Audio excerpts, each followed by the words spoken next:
Hi friends, ಇವತ್ತಿನ ಈ ವಿಡಿಯೋದಲ್ಲಿ ಟಿ ಟಿ 1 to 5th ಪತ್ರಿಕೆ 1ರ ಭಾಷೆ 2 ಲ್ಯಾಂಗ್ವೇಜ್ 2 ಬಗ್ಗೆ ಕೀ ಆನ್ಸರ್ ನಾವು ನೋಡೋಣ. ನನ್ನ ವಿಡಿಯೋಸ್ ನಿಮಗೆ ರೀಚ್ ಆದರೆ ಲೈಕ್ ಮಾಡಿ, ಶೇರ್ ಮಾಡಿ, ಕಮೆಂಟ್ ಮಾಡಿ. ಹಾಯ್ ಫ್ರೆಂಡ್ಸ್, ಇವತ್ತಿನ ಈ ವಿಡಿಯೋದಲ್ಲಿ ಪತ್ರಿಕೆ 1ರ language 2 English key answer discuss ಮಾಡೋಣ. ನನ್ನ ವಿಡಿಯೋಸ್ ನಿಮಗೆ ರೀಚ್ ಆದರೆ ಲೈಕ್ ಮಾಡಿ, ಶೇರ್ ಮಾಡಿ, ಕಮೆಂಟ್ ಮಾಡಿ, ಸಬ್ಸ್ಕ್ರೈಬ್ ಆಗೋದು ಮಾತ್ರ ಮರಿಬೇಡಿ. ನನ್ನ ಮೋರ್ ಅಪ್ಡೇಟ್ಸ್ ನಿಮಗೆ ರೀಚ್ ಆಗುತ್ತೆ. Read the passage below and answer the questions from 31 to 38 by choosing most appropriate options. Please read carefully.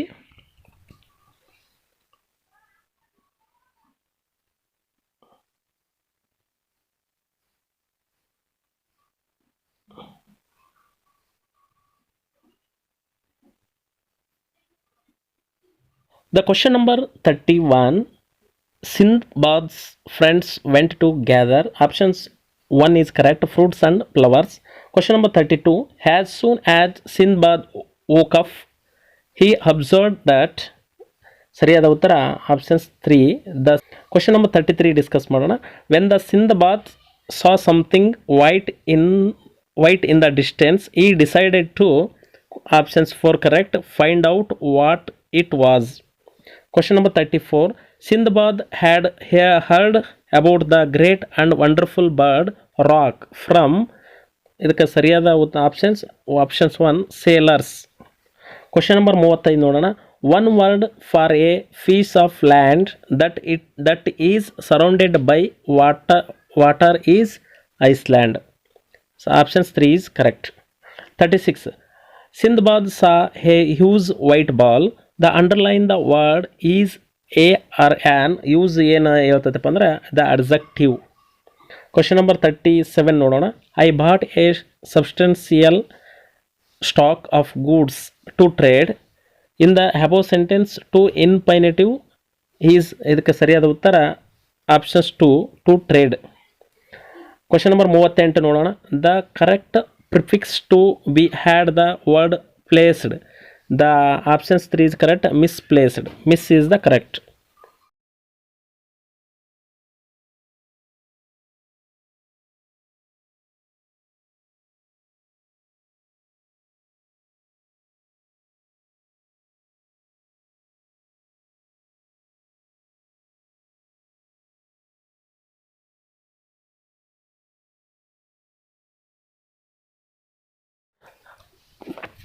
The question number 39, the reason why the poet dislikes the town is, ಇದಕ್ಕೆ ಸರಿಯಾದ options 2, it is covered and noisy. Question number 40 ನೋಡೋಣ. The town is smoky because, ಇದಕ್ಕೆ ಸರಿಯಾದ ಉತ್ತರ options 1, buses, motors and trams are playing. Question number 31 ನೋಡೋಣ. Through the poem, Irene Thompson express her, options 2 is correct, love of nature. Question number 42 ನೋಡೋಣ. The only thing that child likes in its town is, options 4 correct, the spacious sky. Question number 43 ನೋಡೋಣ. The word that rhymes with a street is meet.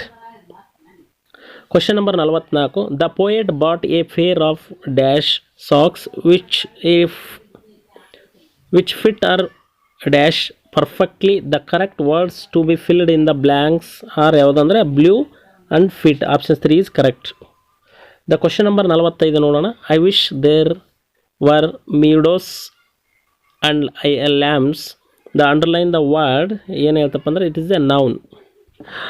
Answer the questions from 46 to 50. Choose the most appropriate on the following given directions. 46ನೇ question ನೋಡೋಣ. I took an umbrella dash it was raining ಅಂತ ಇದೆ. ಇದಕ್ಕೆ ಸರಿಯಾದ ಉತ್ತರ as, options 2 is correct. Question number 47 ನೋಡೋಣ. The past tense form of leave is left. 48ನೇ question ನೋಡೋಣ. Jupiter is a dash biggest planet in the solar system. His options is correct. Jupiter is the biggest planet in the solar system. The correct word to make a compound word for the word body means body is God. Question number 50 ನೋಡೋಣ. Question number 50. Read the following jumbled words and choose the correct options which make as a meaningful sentences. ಇದಕ್ಕೆ ಸರಿಯಾದ ಉತ್ತರ ಇಲ್ಲಿ ಮೇಲೆ jumbles ಇದೆ, more ಇದೆ, class room ಇದೆ, 6 has ಇದೆ. ಅದನ್ನು ಸರಿಯಾಗಿ ನೋಡಿದಾಗ ಆಪ್ಷನ್ಸ್ 2 ಇಸ್ ಕರೆಕ್ಟ್.